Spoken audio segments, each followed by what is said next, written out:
कि आप चुनाव लड़ने से पहले एक मंदिर में 20 लाख रुपए दे दिए और चंदा मांगने जब कुछ युवा गए आपके पास तो 50,000 रुपया आप दे दिए। तो बताइए, मतलब चुनाव लड़ने से पहले आप मतलब 25-30 लाख रुपया छिड़ दिए, चुनाव लड़ने तक तो करोड़ों रुपए खर्च कर दीजिएगा आप। देखा कि ऐसा सुनने में आ रहा था कि आपको कुछ लोग जो हैं, आपके विपक्ष के लोग जो हैं, आपके ऊपर दबाव दे रहे थे कि आप बैठ जाइए और हमको समर्थन कर दीजिए। आपको लगातार प्रयास के आपके ऊपर लगातार जो है दबाव दिया जा रहा था कि चुनाव मत लड़िए। क्या सच्चाई है इसमें? धुआं वहीं उठता है जहां आग लगता है। क्या बात है। 33 साल में आपके ऊपर कितने मुकदमे दर्ज हैं अब तक? मेरे ख्याल से तो एक भी नहीं है। कोरोना काल में जिस समय लोग घर में दुबके थे, उस समय विक्की कुमार गरीबों का मसीहा बनकर अपनी जान की परवाह किए बगैर अनाज, दवाई, कंबल और राशन का वितरण गरीब परिवार में किया था, जिसकी तस्वीर आपके सामने प्रस्तुत की जा रही है।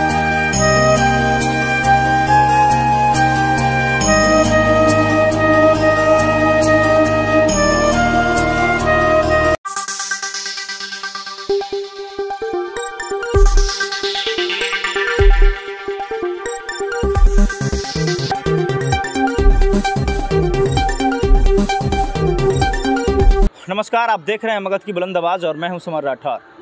हमारे खास एपिसोड नेताजी सवालों के घेरे में आज चौथा एपिसोड है और हमारे साथ एक और ख़ास प्रत्याशी जो हैं वो जुड़ गए हैं।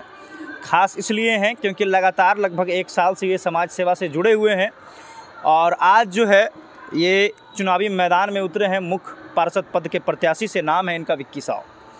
इनसे काफ़ी कुछ सवाल किया जाएगा और ये जो कुछ बातचीत कर रहे थे हमसे तो बता रहे थे कि हम नगर पंचायत के विकास के लिए काफ़ी कुछ सोच रखे हैं। तो क्या कुछ सोच रखे हैं, इस सवालों से शुरुआत किया जाएगा। सबसे पहले आप जो है वो विजयदशमी और दीपावली की जो है शुभकामनाएं दर्शकों को और नगर पंचायत वासियों को दे सकते हैं। आप सभी को विजयदशमी का बहुत बहुत शुभकामनाएं। अच्छा विक्की जी, किस पद से आप खड़ा हुए हैं? मुख्य पार्षद से खड़ा हुआ। अच्छा, मुख्य पार्षद। अच्छा विक्की जी, सबसे पहले ये बता दीजिए आप कि आप करते क्या हैं पेशे से? जैसे बहुत सारे ऐसे लोग प्रत्याशी मैदान में उतरे हैं, कोई बिजनेसमैन है, कोई और भी कुछ काम करते हैं, तो आप पेशे से क्या करते हैं ये बताइए थोड़ा। मैं बिजनेसमैन हूँ और ज़मीन संबंधी काम करता हूँ। अच्छा, पेशे से जो है आप बिजनेसमैन और ज़मीन संबंधी काम करते हैं। अच्छा, तो सबसे पहले आप ये बता दीजिए हमको कि चुनावी मुद्दा जो है आपका, किस मकसद से आप चुनाव लड़ने के लिए मैदान में आए हैं? क्या कुछ अच्छा सोच रखे हैं? क्योंकि देखिए चुनाव जो है वो कहा जाए तो युवा वर्ग हो, चाहे बुजुर्ग वर्ग हो, और भी जितने बीच लेवल के लोग हों, सभी को लेकर चला जाता है। तो आपके पास चुनावी मुद्दा क्या है, थोड़ा ये बताइए। क्योंकि ज़्यादा लंबा वीडियो करना नहीं, शॉर्ट में ही सब कुछ समझा देना है ताकि सब कुछ समझ भी जाए और आपका जो चर्चा है वो हर ओर ऐसे हो भी रहा है और हो भी जाए। जनहित में काम करना है और क्षेत्र का विकास करना है, इसी वजह से मैं चुनाव मुद्दा में आया हूँ। अच्छा, चुनावी मुद्दा में आप ठीक है, ये कुछ 2 खास मकसद से आप आए हैं। अच्छा, आप अभी बताइए फतेहपुर का जो मुख्य समस्या है वो क्या है, इस पर थोड़ा बता देंगे। मैं फतेहपुर का मुख्य समस्या सबसे पहले मेरे झंडे चौक पे है। झंडा चौक पे 19 पंचायत के जो भी मैंने यहाँ पे बाजार करने के लिए जो भी महिला पुरुष जो भी आते हैं, उनका सबसे पहला चीज़ है टॉयलेट। एक सबसे बड़ा मुख्य समस्या है कि अगर महिलाएं कहीं भी आती हैं तो अगर मैंने यूरिन वगैरह जो भी मैंने करना है वो बहुत यहाँ असुविधा है। बिल्कुल सही बात है। अच्छा, ये तो बहुत अच्छा आपने सोच बताया कि वहाँ पे जो है एक शौचालय या फिर टॉयलेट बनना चाहिए, लेकिन स्थान चयनित आपने किया है कि अगर मान लिया कि आप जीत जाते हैं चुनाव तो आपने कोई स्थान चयनित किया है कि नहीं यहाँ पे जो है वो शौचालय का निर्माण होना चाहिए? मैं स्थान के बारे में मंदिर परिसर के लोगों से बात किया था, लेकिन स्थान चिन्हित नहीं हो पाया। तो ये चुनाव का मुद्दा के पहले भी हम इस मुद्दा को रखे थे लोगों के बीच में, लेकिन ज़मीन उपलब्ध, सरकारी ज़मीन उपलब्ध नहीं हो पाए, इसी वजह से मैं ये नहीं कर पाया। लेकिन अब देखते हैं आगे क्या होता है। अच्छा, एक और चर्चा आपका जो जोरों पे है, सुन रहे थे हम ऐसा कि चुनाव लड़ने से पहले आप पूरे फतेहपुर नगर पंचायत में स्ट्रीट लाइट लगवाने की बात कर रहे थे। सभी लोगों से आप बोल रहे थे कि मुझे परमिशन दिलवा दीजिए, मैं स्ट्रीट लाइट लगवा दूंगा। इस बात में कितनी सच्चाई है? जी बिल्कुल सही सच्चाई है।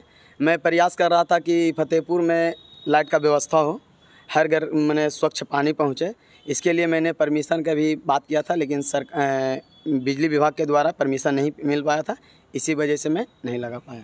अच्छा, तो बिजली विभाग के अधिकारी क्या बोले आपको? नहीं, मैंने ये परमिशन नहीं दिए कि जैसे ये बोले कि ये बिजली विभाग का खपत है, आपको इसमें बिल बहुत सारे मैंने प्रतिक्रिया बताएं, वो अपने अलग से पॉल वगैरह लगाने के लिए तार वगैरह, जो असंभव था अभी। अच्छा, अच्छा, एक और चर्चा आपका चल रहा था विक्की जी, चूँकि आप ज़मीन संबंधी काम करते हैं तो कहीं ना कहीं पैसे से तो अच्छे खासे आप मजबूत ही होंगे। तो लोगों का जो आरोप हो रहा था, आरोप लगाया जा रहा था आपके ऊपर कि आप चुनाव लड़ने से पहले एक मंदिर में 20 लाख रुपए दे दिए और चंदा मांगने जब कुछ युवा गए आपके पास तो 50,000 रुपया आप दे दिए। तो बताइए, मतलब चुनाव लड़ने से पहले आप मतलब 25-30 लाख रुपया छीड़ दिए, चुनाव लड़ने तक तो करोड़ों रुपए खर्च कर दीजिएगा आप। देखिए भाई साहब, आरोप लगाने वाले को हम तो रोक नहीं सकते हैं। अच्छा, सबसे पहला चीज़, अगर वो आरोप लगाते हैं चुनावी मुद्दा को लेकर तो वो साबित करे कि मैं किस मतों का मैंने रुपया से उनका हम वोट खरीदने का प्रयास किया हूँ। लेकिन रही बात आस्था का, तो आस्था तो अलग चीज़ होता है, वो राजनीतिक से हम इसको जोड़ नहीं सकते हैं। बिल्कुल बिल्कुल। अगर मतलब कि मैंने कोरोना काल में भी लोगों को मैंने घर में चूल्हा बंद नहीं होने दिया, वहाँ पे अनाज पहुँचाया, ज़रूरतमंदों को हर समय सामान दिया, कंबल दिया, दवाई पहुँचाया, जो बाहर में लोग फंसे हुए थे उनको मैंने लाने का प्रयास किया। तो ये मेरा सामाजिक था, ये मेरा शौक। अच्छा, ये कोरोना काल में आपने ये सब मदद किया, कंबल वितरण किया आपने, दवाई तक पहुंचाया, अनाज तक पहुंचाया, क्या आप ऐसा कर रहे थे? जी जी, मैं ऐसा कर रहा था, बिल्कुल कर रहा था। मैं फतेहपुर में ही नहीं कर रहा था, इसको मैं राजनीति का मुद्दा नहीं लेके कर रहा था। ये मैं पूरा फतेहपुर मैंने प्रखंड के लोग भी यहाँ पे आए थे, जैसे रजौली, सिरदला वगैरह, धोईपत्थर, मुरली वगैरह, तरमा, इधर झुरांग वगैरह, सब जगह से, धनगांव वगैरह से भी लोग आए थे। इसमें हम स्वार्थ नहीं देखे थे कि इसमें स्वार्थ देख के हम, मैंने चुनावी मुद्दा के स्वार्थ देख के हम ये काम करूंगा, ऐसा कोई नहीं। अच्छा, ये जो चर्चा है कि 20 लाख रुपया एक मंदिर में, 50,000 एक मंदिर में, तो ये सही बात है क्या कि आपने इतना पैसा दिया है? नहीं, ये अफवाह है। अफवाह है जी, ये सही बात नहीं। अच्छा, आप पिछड़ी जाति से आते हैं, ये फतेहपुर पंचायत में आपने कभी चुनाव लड़ा नहीं, अचानक आप नगर पंचायत मतलब चुनाव में आप कैसे पार्टिसिपेट कर ली? इससे पहले पंचायत चुनाव हुआ लेकिन आप उसमें भाग नहीं लिया, अचानक नगर पंचायत में चुनाव लड़ने आ गए, क्या करना हो सकता है इसका? हम चुनाव लड़ने आए एक मकसद से कि मतलब कि पहला मकसद था कि मेरा फतेहपुर एक सशक्त बने और मैं फतेहपुर में विकास कर पाऊँ। और मैं सेवा भाव से चुनाव लड़ने आया था कि मेरा शुरू से मेरा ये शौक़ रहा कि लोगों को मैं मदद करूं जितना हो सके, और अगर ऊपर वाले ने ऐसे भी दिया तो ऐसे भी मदद करूंगा। चुनावी मुद्दा तो ये बात की बात है, इसमें रहूं ना रहूं, अगर ऊपर वाले ने हमको सामर्थ्य दिया तो मैं करता ही रहूँगा। अच्छा, अगर मान लीजिए जिस वक्त अभी आप चुनाव जीतने के मकसद से खड़ी हैं, अच्छा, बेस्ट ऑफ लक आपको कि आप चुनाव जीते। अगर वायदे भी चुनाव आप अगर हार जाते हैं तो क्या 5 साल फिर जिस तरह से सेवा आप करते आ रहे हैं उस तरह से करते रहेंगे? मैं बोला, पहले भी बोल चुका हूँ आपको कि ये मेरा शौक़ है और इस शौक़ को कोई नहीं रोक सकता है। बिल्कुल बिल्कुल बिल्कुल। मतलब सेवा करना ही आपका शौक़ है? जी, क्या बात कर रहे हैं आप? ये मैं करता ही रहूँगा। अच्छा, चलिए, किसी को नेता बनने का शौक़ होता है लेकिन आपको सेवा करने का शौक़, सेवा करने का शौक़। जी जी जी।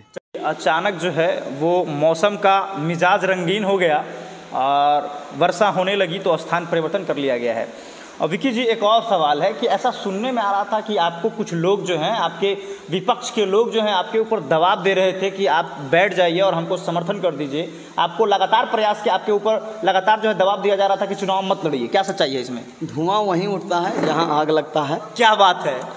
और ये बिल्कुल सही है कि मुझे फ़ोन के माध्यम से और भी कुछ माध्यम से मुझे धमकियाँ दिया जा रहा था कि आप बैठ जाओ, नहीं तो ऐसे करूँगा या फंसा दूँगा।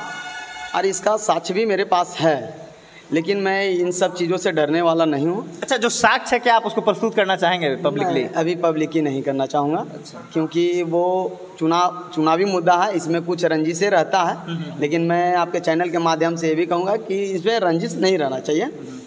और मैं लोगों के सेवा करने के लिए ये चुनाव में मुद्दा में कूदा हूँ और ये मैं करूँगा। और ना ही मुझे कोई बैठा सकता है और ना ही मुझे कोई दबाव दे सकता है और ना ही मैं बैठूँगा।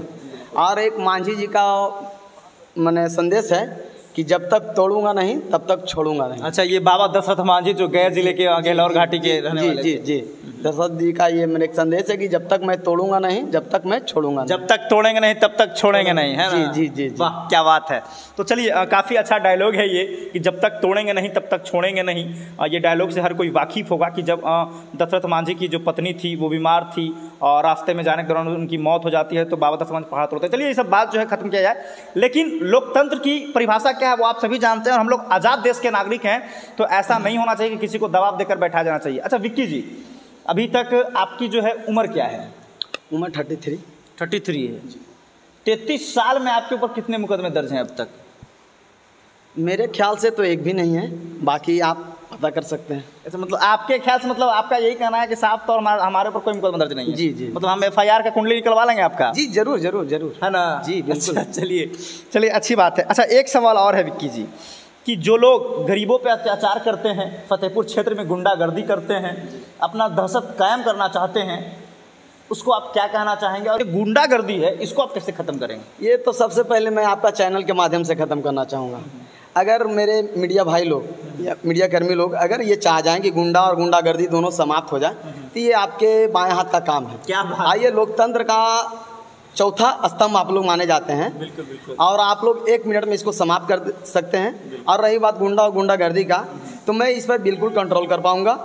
और उच्च अधिकारियों से इस समस्या के बारे में अगर बात करने का मुझे अवसर मिलेगा, तो मैं ज़रूर इस मुद्दा पे बात करके समाप्त करूँगा। अच्छा, फतेहपुर नगर पंचायत की बात करें या पूरे प्रखंड की बात करें, ऐसे पूरे बिहार की ये जो समस्या है जिस पर हम चर्चा करने वाले हैं कि करप्शन थाना, ब्लॉक या अस्पताल को भी देख लिया जाए तो कहीं ना कहीं जो है वो भ्रष्टाचार जो है दिन पर दिन जो है बढ़ता जा रहा है। तो करप्शन को आप कैसे खत्म करेंगे? क्या आपको ऐसा लगता है कि फतेहपुर क्षेत्र में काफ़ी भ्रष्टाचार हो रहा है? जी, भ्रष्टाचार तो ब्लॉक वगैरह में हो ही रहा है। रही बात कर्मचारी वगैरह में कि लोग मैंने रसीद या दखल खारिज में जाते हैं, तो जहाँ 200, 400, 500 रुपये का अगर ये खर्चा है, वहाँ 3000, 4000 नाजायज़ तरीक़ा से लिया जा रहा है। तो कर्मचारी को भी और ये ब्लॉक के स्टाफ को भी ये चीज़ सोचना चाहिए कि जनता को ज़्यादा परेशान न करें।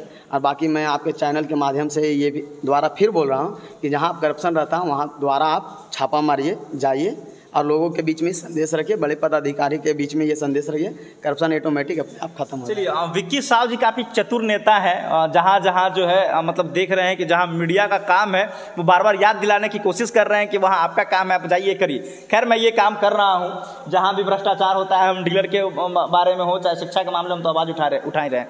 अच्छा विक्की जी, शिक्षा को आप किस नज़र से देखते हैं? नगर पंचायत में शिक्षा की कमी है, ऐसा सुनने में आया है कि नगर पंचायत में विद्यालय नहीं आता है, लेकिन फिर भी अगर आप एक मुख्य पद पे रहेंगे तो कहीं ना कहीं शिक्षा की बात आ जाए तो शिक्षा को किस नज़र से देखते हैं? शिक्षा मेरे समाज का सबसे बड़ा रीढ़ है, ठीक है। और शिक्षा मैं तो चाहूँगा कि फतेहपुर में छात्र छात्राएं वो व्यवस्था दिया जाए, जो गया पटना लोग जाते हैं वो वहाँ पे नहीं जाए और यहाँ ही फतेहपुर में वो शिक्षा ग्रहण करे। और मेरे फतेहपुर में उस ढंग से शिक्षा पे अगर व्यवस्था किया जाएगा तो लोग 19 पंचायत के भी लोग यहाँ पे आके शिक्षा ग्रहण करेंगे, जिससे मेरा फतेहपुर अपने आप में गौरवान्वित महसूस करेंगे। और यहाँ शिक्षा के छात्र छात्राओं के एक चीज़ और यहाँ पे होना चाहिए कि वो प्रतियोगिता हमेशा होते रहना चाहिए, जिससे प्रतियोगिता होने से क्या होता है कि एक छात्र छात्राएं में एनर्जी आता, पॉजिटिव एनर्जी आता है कि मैं कुछ कर पाऊँगा। और इसके लिए एक अलग से इंस्टीट्यूट भी होना चाहिए। अच्छा, चलिए, अच्छा ये बताइए कि चुनाव आप लड़ रहे हैं विक्की जी, तो ये बताइए कि आपके निकटतम प्रतिद्वंदी कौन होने वाले हैं? किनसे आपको ज़्यादा डर लग रहा है, किनसे हमारा मुकाबला होगा? चाहे आपको क्या लगता है कि आप जो जितने भी आपके विपक्ष में प्रत्याशी खड़ी हैं वो काफ़ी मजबूत माने जा रहे हैं, तो आपके नज़र में कौन से आपके विपक्ष के ऐसे प्रत्याशी हैं जो आपको टक्कर देने वाले हैं? अरे ये चुनावी मुद्दा है सर, जो डर गया वो मर गया। क्या बात? पहला चीज़ है। दूसरी बात, टक्कर में क्या रहेगा, लोग तो ऐसा ही भौंक रहे हैं। अच्छा, क्या बात कर रहे हैं? मेरे प्रति कुछ ज़्यादा ही भौंक रहे हैं। अच्छा, मैंने स्पेशली आपके प्रति भौंक रहे हैं? जी जी, कि मैं बैठ गया तो लगता है कि जो भी विपक्षी है वो चुनाव जिताने के लिए ही मेरे साथ ये काम कर रहे हैं। विक्की जी, जो भौंकने शब्द का आपने इस्तेमाल किया, पता है ना कि भौंकता कौन है? नहीं, आदमी भी भौंकता है वो मतलब कि वहाँ पे नहीं जाइए, आदमी भी भौंकते हैं। ठीक है। और रही बात, मेरे रंजिश में कोई नहीं है, आपके टक्कर में कोई नहीं है? जी नहीं, मतलब एकदम हवा की टड़वड़ा दीजिए। मैं निष्पक्ष भाव से चुनाव लड़ूंगा और अपना कछुआ के चाल में चलूंगा। खरगोश की रफ्तार में जिसको भी चलना है चलिए, स्वतंत्र है। लेकिन जीतेगा तो कछुआ ही जीतता है वो कछुआ, तो आप भी जानते हैं। चलिए, अच्छी बात है। अच्छा विक्की जी, ये बता दीजिए कि फतेहपुर के तमाम नगर पंचायत की जनता को आप क्या कहना चाहेंगे, कैसे वोट लेना चाहेंगे? अभी तो आप जैसे जन संवाद कर रहे हैं, सभी जगह घूम रहे हैं, वो तो खैर बात की बात है, लेकिन वीडियो जब चलेगा तो हज़ारों की संख्या में लोग देखेंगे, तो क्या मैसेज देना चाहेंगे नगर पंचायत? मैं फतेहपुर की जनता से एक विनती करूंगा कि आप जब भी वोटिंग करने जाएं, अपना मत का प्रयोग जहां भी कीजिए, आपको गर्व महसूस हो कि मैं एक अच्छे जगह अपना वोट का, अपने मत का प्रयोग किया हूं। जिस तरह हम लोग, हर एक गार्जियन का एक दायित्व रहता है कि मैं अपने बच्चे को अच्छा स्कूल दूं, अपनी बेटे बेटियों का शादी जब करता हूँ, विवाह जब करता हूँ, तो एक अच्छा लड़का, एक अच्छी लड़कियाँ का हम लोग उम्मीद करते हैं जिससे घर परिवार संसार चल। तो हम लोग पूरे फतेहपुर के जनता, उसमें मैं भी आता हूँ, एक अच्छा कैंडिडेट चुने जो आप अपना मत कर रहे हैं उस पर आपको गर्व होना चाहिए, विश्वास होना चाहिए। और बाकी ये कुछ लोग कहते हैं बहाव, तो बहाव कुछ नहीं होता। बाढ़ नदी में भी पानी 1 घंटा पड़ता है तो नदी में भी बाढ़ आता है, लेकिन समुद्र में 24 घंटा बाढ़ चलते रहता है। इसका वेग को कोई नहीं पता लगा पाता है। तो आप ये बताइए कि आपका कौन सा जो है वो छाप मिला है ताकि जनता उस पर वोट कर सके? मेरा छाप है टाइपिंग मशीन, जो टाइपराइटर लोग कहते हैं। कितने नंबर में है? क्रमांक संख्या 11। और मैं अपने मतगणों से ये भी अनुरोध करूँगा कि वो अपना मत का सही जगह प्रयोग करें। बिल्कुल बिल्कुल। और अपने आप को गर्व महसूस करें। ऐसे व्यक्ति को दें जो आपका सुने, आप उनका नहीं सुने। बिल्कुल। चलिए, काफ़ी अच्छा लगा बात करके। विक्की जी हमारे साथ थे, तो इनकी बातों और विचारों से आपको कैसा लगा? क्या ऐसा लगता है कि ये आपके नगर पंचायत का संचालन कर सकते हैं? अगर आपको लगता है कि नहीं, विक्की जी हमारे लिए एक क्षेत्र का अच्छा नेता है, तो आप इनको जरूर वोट करें और वैसे प्रत्याशी को चुने जो आपका सुने, जो आपको सुनाए, वैसे प्रत्याशी को अवॉइड करें। तो धन्यवाद। आप देख रहे थे मगध की बुलंद आवाज और मैं हूं सुमन राठौर। अगला कोशिश फिर रहेगा हमारा कि किसी एक खास व्यक्ति को लाया जाए इस एपिसोड में और उनसे सवाल किया जाए ताकि नेताजी की आवाज़ जो है वो जनता समझ सके और जनता का सवाल जो है नेताजी के पास पहुँच सके। धन्यवाद।